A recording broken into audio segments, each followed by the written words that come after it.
সুপ্রিয় দর্শক, আসসালামু আলাইকুম। অনুসন্ধানী টাইম চ্যানেলে যুক্ত হওয়ার জন্য আপনাকে অসংখ্য ধন্যবাদ জানিয়ে দিচ্ছি আমাদের হাতে থাকা সর্বশেষ আপডেট। আর বরাবরের মতো সর্বশেষ আপডেট জানাতে আপনাদের পাশে আমি সাইমন সুজন। আঁতকে উঠল দিল্লি, ইউনুসের পরমাণুতে মেগা প্ল্যান। এক লাফেই মহাশক্তিধর তুরস্কের মিসাইল সমরাস্ত্রযুক্ত বাংলাদেশ সেনাবহরে। বাংলাদেশের দুর্বল সামরিক শক্তি এক লাফে মহাশক্তিশালী করতে এক বিশাল মহাপরিকল্পনা হাতে নিয়েছে ডক্টর ইউনুস সরকার। গত কয়েক দশকে আকাশ প্রতিরক্ষা বা আক্রমণাত্মক সক্ষমতায় ঢাকার নির্দিষ্ট কিছু দেশের ওপর নির্ভরশীল থাকলেও বর্তমান প্রেক্ষাপটে সেই অবস্থা দ্রুত বদলে যাচ্ছে। অন্তর্বর্তীকালীন নেতৃত্বাধীন বর্তমান সরকারের অধীনে জাতীয় প্রতিরক্ষা নীতিতে বড় ধরনের সংস্কারের আভাস পাওয়া যাচ্ছে। এরই ধারাবাহিকতায় তুরস্কের সাথে প্রায় $600 মিলিয়ন একটি বিশাল প্রতিরক্ষা চুক্তির চূড়ান্ত পর্যায়ে পৌঁছেছে বাংলাদেশ। এই চুক্তির আওতায় বাংলাদেশের সামরিক বহরে যুক্ত হতে যাচ্ছে তুরস্কের তৈরি অত্যাধুনিক আকাশ প্রতিরক্ষা ব্যবস্থা হিসার-ও এবং বিশ্বখ্যাত T-129 অটাক হেলিকপ্টার। এই মেগা ডিলের মাধ্যমে দক্ষিণ এশিয়ায় বাংলাদেশের সামরিক শক্তি অনেক উচ্চতায় পৌঁছাবে বলে ধারণা করছে বিশ্লেষকেরা। দীর্ঘদিন ধরে বাংলাদেশের আকাশ সীমা রক্ষার প্রধান দায়িত্ব পালন করে আসছিল চীনা প্রযুক্তিতে তৈরি স্বল্প পাল্লার FM-90 এয়ার ডিফেন্স সিস্টেম। তবে আধুনিক যুদ্ধক্ষেত্রে ড্রোন, ক্রুজ মিসাইল এবং 5th জেনারেশন ফাইটার জেটের যুগে 15 কিলোমিটার রেঞ্জের এই সিস্টেমটি অনেকটাই সেকেলে হয়ে পড়েছে। টাইমস অব ইসলামাবাদের সাম্প্রতিক প্রতিবেদনে বলা হয়েছে, বাংলাদেশ এখন তুরস্কের তৈরি মিডিয়াম রেঞ্জের হিসার-ও সিস্টেমের দিকে ঝুঁকছে। এই সিস্টেমটি মূলত আসেলসান এবং রকেটসানের মতো তুরস্কের শীর্ষস্থানীয় প্রতিরক্ষা প্রতিষ্ঠানগুলোর যৌথ প্রচেষ্টায় তৈরি। এটি এমন একটি মোবাইল প্ল্যাটফর্ম যা 360 ডিগ্রি কভারেজ নিশ্চিত করতে সক্ষম। এর মানে যে কোনো দিক থেকে আসা শত্রুর লক্ষ্যবস্তুকে মুহূর্তের মধ্যে শনাক্ত করে একেবারে ধ্বংস করতে পারে এই স্মার্ট কিলিং মেশিন। হিসার-ও সিস্টেমের কার্যকারিতা নিয়ে বিস্তারিত তথ্য জানার চেষ্টা করলে অনেক কিছুই বেরিয়ে আসে। এটি 25 কিলোমিটার উচ্চতা ও পাল্লার মধ্যে থাকা যে কোনো বিমান, ড্রোন এবং মিসাইলকে নির্ভুলভাবে আঘাত করতে পারে। এর বিশেষত্ব হল এর রাডার হুমিং এবং ইমেজ ইনফ্রারেড গাইডেন্স সিস্টেম। এই ভয়ঙ্কর প্রযুক্তির কারণে ঘন কুয়াশা কিংবা বৈরী আবহাওয়ার মধ্যেও এটি শতভাগ নির্ভুলভাবে কাজ করতে পারে। টাইমস অব ইসলামাবাদ বলছে, তুরস্কের এই সিস্টেমটি মূলত একটি লেয়ার্ড ডিফেন্স বা স্তরীভূত সুরক্ষা ব্যবস্থা তৈরি করবে। এর ফলে বাংলাদেশের গুরুত্বপূর্ণ স্থাপনা এবং আকাশসীমা এমন এক দুর্ভেদ্য দুর্গে পরিণত হবে যেখানে অনুপ্রবেশ করা যে কোনো শত্রুর জন্য আত্মঘাতী সিদ্ধান্ত হবে। বিশেষ করে সীমান্তের ওপার থেকে আসা যে কোনো উস্কানি বা আকাশসীমা লঙ্ঘনের প্রচেষ্টাকে কঠোর হাতে দমন করতে এই সিস্টেমটি কার্যকর ভূমিকা রাখবে। প্রতিরক্ষা চুক্তির দ্বিতীয় এবং অন্যতম বিধ্বংসী অংশ হল T-129 অটাক হেলিকপ্টার। বাংলাদেশ বিমান বাহিনীর আধুনিকায়নের জন্য তুর্কি এরোস্পেস ইন্ডাস্ট্রিজ থেকে 6টি এই হেলিকপ্টার কেনার প্রক্রিয়া প্রায় চূড়ান্ত হয়েছে।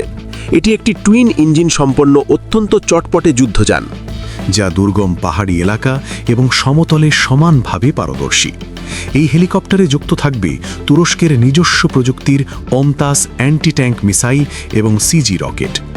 টাইমস অফ ইসলামাবাদের তথ্যমতে এই হেলিকপ্টারগুলো মূলত অ্যান্টি ট্যাঙ্ক অপারেশন এবং কাউন্টার ইনসার্জেন্সি বা বিদ্রোহ দমনে অপ্রতিরোধ্য। বর্তমানে বাংলাদেশের পার্বত্য সীমান্ত কিংবা সমতল সীমান্তে যে ধরনের নিরাপত্তা ঝুঁকি তৈরি হচ্ছে তা মোকাবেলায় এই অটাক হেলিকপ্টারগুলো ঢাকাকে বড় ধরনের সামরিক সুবিধা দেবে। তুরস্কের সাথে এই চুক্তির পেছনে অন্যতম বড় কারণ হল প্রযুক্তির হস্তান্তর এবং কোনো প্রকার রাজনৈতিক শর্ত না থাকা।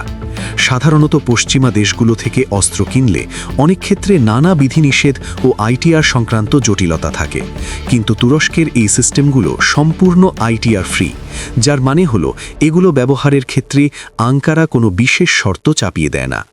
এছাড়া তুরস্ক কেবল অস্ত্র বিক্রি করেই দায়িত্ব শেষ করছে না, তারা বাংলাদেশকে দীর্ঘমেয়াদী রক্ষণাবেক্ষণ এবং প্রযুক্তিগত সহায়তার নিশ্চয়তা দিচ্ছে। এর ফলে ভবিষ্যতে এই সমরাস্ত্রগুলোর মেইনটেনেন্স দেশেই করা সম্ভব হবে, যা প্রতিরক্ষা ক্ষেত্রে স্বনির্ভরতা বাড়াবে। রাশিয়া এবং চীনের ওপর অতিরিক্ত নির্ভরশীলতা কমাতেই বাংলাদেশ তুরস্ককে তার প্রধান কৌশলগত অংশীদার হিসেবে বেছে নিয়েছে। এই সামরিক চুক্তিটি ফোর্সেস গোল 2030-এর একটি অংশ হিসেবে দেখা হচ্ছে। 2024 সালের রাজনৈতিক পথ পরিবর্তনের পর এই প্রতিরক্ষা লক্ষ্যমাত্রাকে আরও গতিশীল করা হয়েছে। 2025-26 অর্থ বছরের মধ্যেই চুক্তির আর্থিক ও প্রশাসনিক প্রক্রিয়াগুলো শেষ হবে বলে ধারণা করা হচ্ছে।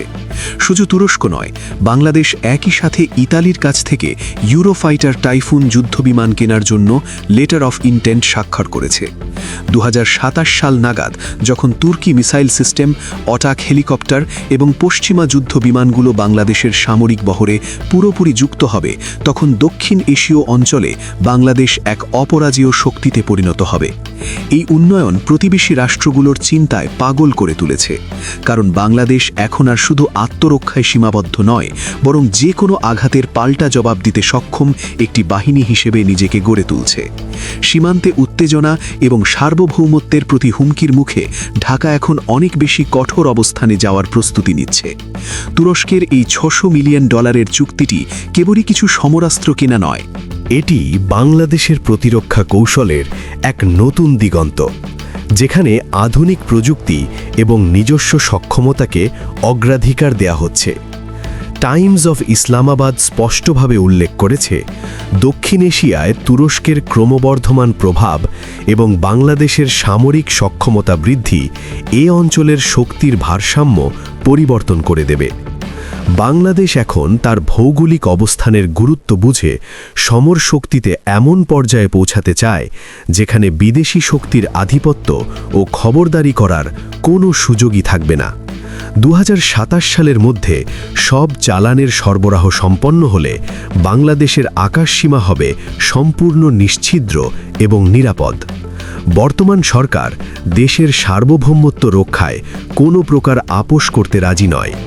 চীন এবং রাশিয়ার বলয় থেকে বের হয়ে তুরস্ক ও ইউরোপীয় প্রযুক্তির সমন্বয় ঘটিয়ে একটি আধুনিক সামরিক বাহিনী গঠন করাই এখন মূল লক্ষ্য। $600 মিলিয়ন এই প্যাকেজটি সফলভাবে বাস্তবায়িত হলে বাংলাদেশের প্রতিরক্ষা বাহিনীর অপারেশনাল রেডিনেস কয়েক গুণ বেড়ে যাবে।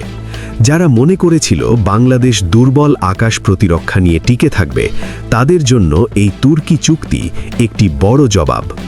এভাবে বাংলাদেশ ধাপে ধাপে নিজের সামরিক সক্ষমতা বাড়িয়ে বিশ্বমঞ্চে এক আত্মবিশ্বাসী রাষ্ট্র হিসাবে নিজের অবস্থান জানান দিচ্ছে। বর্তমানে বাংলাদেশের পার্বত্য সীমান্ত কিংবা সমতল সীমান্তে যে ধরনের নিরাপত্তা ঝুঁকি তৈরি হচ্ছে, তা মোকাবেলায় এই অটাক হেলিকপ্টারগুলো ঢাকাকে বড় ধরনের সামরিক সুবিধা দেবে। তুরস্কের সাথে এই চুক্তির পেছনে অন্যতম বড় কারণ হল প্রযুক্তির হস্তান্তর এবং কোনো প্রকার রাজনৈতিক শর্ত না থাকা।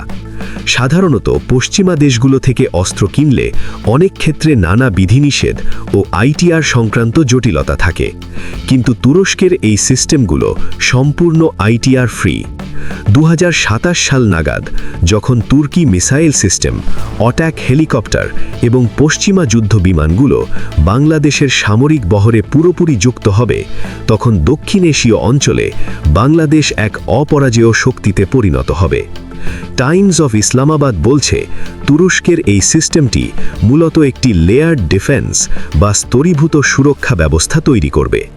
এর ফলে বাংলাদেশের গুরুত্বপূর্ণ স্থাপনা এবং আকাশসীমা এমন এক দুর্ভেদ্য দুর্গে পরিণত হবে, যেখানে অনুপ্রবেশ করা যে কোনো শত্রুর জন্য আত্মঘাতী সিদ্ধান্ত হবে।